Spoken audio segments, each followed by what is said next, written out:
Hey there, I wanted to talk to you about our footwork on offense in a side out.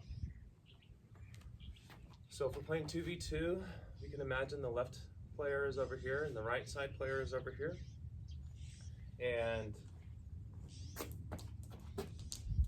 if the left side player is served and we're in an in-system play, then they're probably taking about 2 steps, maybe 3 steps during an in-system pass. So 1, 2, pass.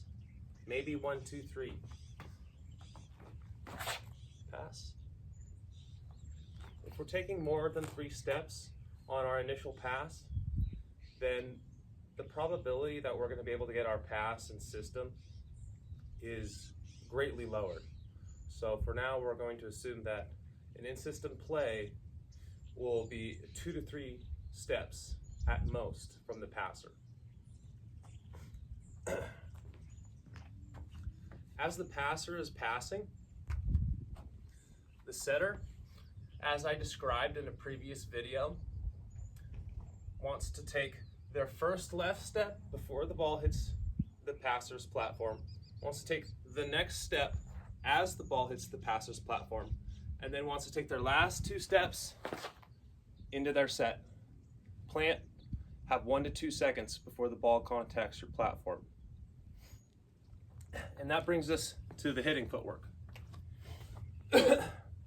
So after the setter is setting there, your hitter is here.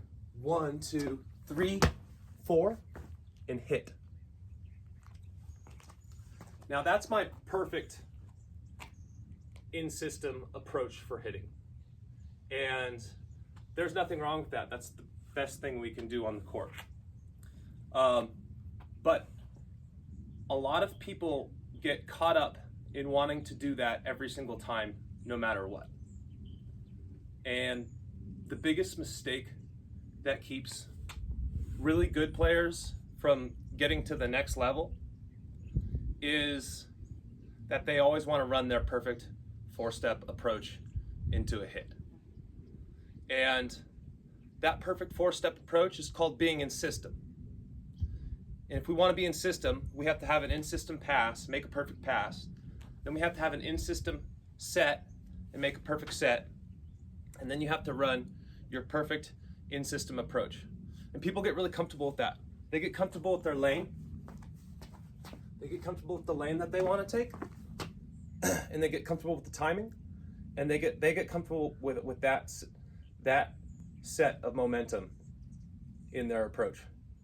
But the problem is that a lot of the times when they're coming in to take their approach, the ball is not where they expect it to be. It's to the right, it's to the left, or it's behind them. So when they get to that point where they're stuck in this line of momentum that they've already planned in their head, then they lose all control when they get to the net and figure out that the ball's not where they want it to be. And as soon as the ball is not where you want to be, you have to make these adjustments to your momentum to get the ball over the net. And those adjustments are really hard to make, and those adjustments make us lose control of what we're doing. And that gets into what I like to call the least energy principle. And if you are taking your approach hitting and then you have to adjust your momentum to get the hit, you're breaking the least energy principle. Because your approach, your 4-step approach and into a hit, if you're using any energy beyond those 1, 2, 3, 4 steps in that perfect hit, if you're doing anything else, over here, having to go over here, you've broken the least energy principle, and you're using more energy than you needed to get the ball over the net. And the problem with breaking the least energy principle is not because you're expending more energy. That's not really the problem. It's because as soon as you're in that situation, you don't have any balance. So that is our perfect 4-step approach that I just showed earlier. But we have to adjust to every play.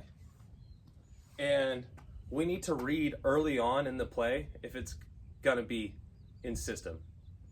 And if it's gonna be, in our system.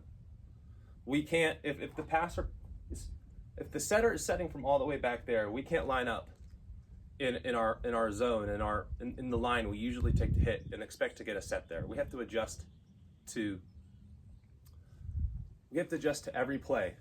And the best thing we can do is, if we start out of system, let's fix our approach to play out of system. Best and most common example I see of people breaking the least energy principle is almost always them having to take a step or two back to get the ball. The ball is set off the net and they run their 4 steps, and then they have to take 2 stepwards back to hit the ball. And once we take those 2 steps back, we don't have any balance to hit the ball correctly. So it'll look like this.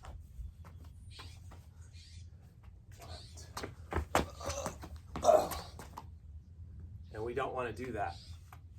Instead, we want to read the play and take a 2 or 3 step approach. Stop, find our plant, find complete balance, and hit the ball here, rather than having to take 2 back steps as we're falling and try to hit the ball as we're falling backwards. So if we read our play correctly, we know we can't take our 4-step perfect approach. We're here. 1, 2, free plant, hit. Instead of trying to go for our perfect approach.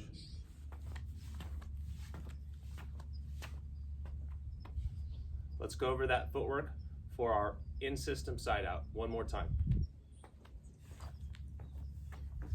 Passer gets the ball here, 2 to 3 steps. We make a pass to the middle of the net or to the left at the net if we're playing left side.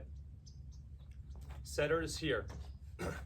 Takes a step before the ball contacts the passer's platform. Takes another step as the ball is contacting the passer's platform. Uses their remaining steps to find the ball and set. The setter wants their shoulders, ideally, to be perpendicular to the net, and we ideally want to be setting straight up and down. After the passer hits,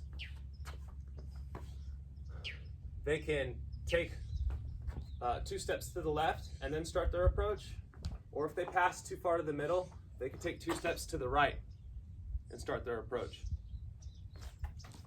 So they're going to take their 2-step adjustment, find the set, 1, 2, 3, 4. Also, the timing of our footwork on the set. It's very similar to our timing when we're setting, actually. As we're looking at our setter, setting the ball, take a step before the ball hits their hands. Take our next step as the ball hits their hands, and then use those last 2 steps to find the ball and hit it. And that's if it is in system. And we know it's in system. Because if we use that same footwork timing and we're clearly out of system, you might be beyond the control of your forward momentum by that 2nd step. So if we know the ball is going to be out of system, we need to slow down back here and wait. All right, thank you.